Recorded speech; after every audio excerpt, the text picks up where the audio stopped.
Hello friends, welcome back to my channel. ఈరోజు ఈ వీడియోలో బేసిక్ కర్రీ అండి. ఇది చామదుంపల పులుసు మామిడికాయతోటి చేస్తానండి. చాలా టేస్టీగా ఉంటుంది. చాలామందికి తెలిసే ఉంటుంది. ఒకసారి ఈ రకంగా కూడా మీరు చేసుకొని చూడండి, చాలా టేస్టీగా ఉంటుంది.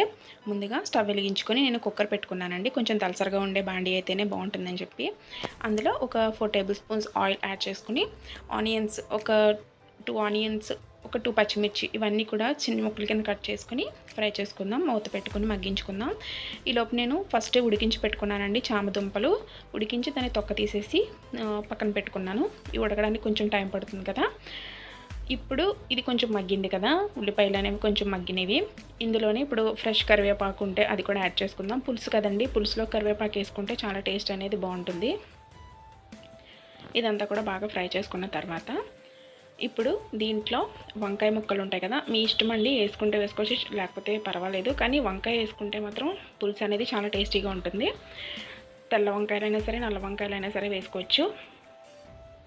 ఇవన్నీ కూడా పొడుగ్గా స్లైసెస్లా కట్ చేసుకుని వేసుకోండి. టేస్ట్ అనేది డబుల్ అవుతుంది వంకాయ వేస్తే కనుక. ఇవన్నీ కూడా కొంచెం ఫ్రై అవ్వనిద్దాం. చూసారు కదా, కొంచెం ఫ్రై అయ్యాయి కదా. ఇప్పుడు ఇందులో మనం ఇదివరకు ఉడకబెట్టి ఉంచుకున్నాం కదండి, అవి చామదుంపలు, ఇవి కూడా వేసేసుకుని బాగా ఒకసారి మిక్స్ చేసుకుని మూత పెట్టేసుకుని ఒకసారి వీటిని కూడా మగ్గించుకుందాం. ఇవన్నీ కూడా నూనెలో మగ్గితే కనుక టేస్ట్ అనేది చాలా బాగుంటుందండి. ఇది మీరు సేమ్ ప్రాసెస్లో చింతపండుతో కూడా చేసుకోవచ్చు. నేనైతే మామిడికాయ తురుము వేసి చేస్తున్నాను.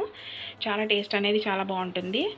అలాగే ఇవి కొంచెం మగ్గిన తర్వాత పసుపు, మీ టేస్ట్కి సరిపడగా కారం, అంతేకాదు మీ టేస్ట్కి సరిపడగా సాల్ట్ కూడా యాడ్ చేసుకుని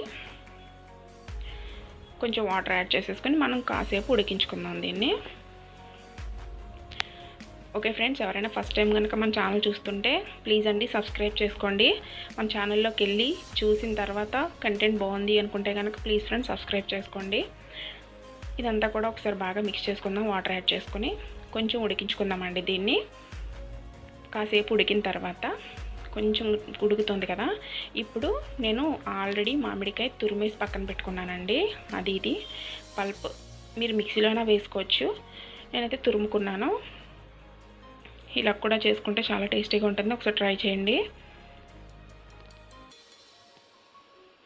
ఓకే ఫ్రెండ్స్, ఇదంతా కూడా బాగా కుక్ అయిన తర్వాత చూసారు కదా ఎంత బాగుందో కలర్ అనేది. చాలా టేస్టీగా ఉంటుందండి, ఎమ్మీగా ఉంటుంది. ఓకే, ఈ వీడియో కనుక మీకు నచ్చినట్లయితే లైక్ చేసి ఫ్రెండ్స్ అండ్ ఫ్యామిలీకి షేర్ చేసి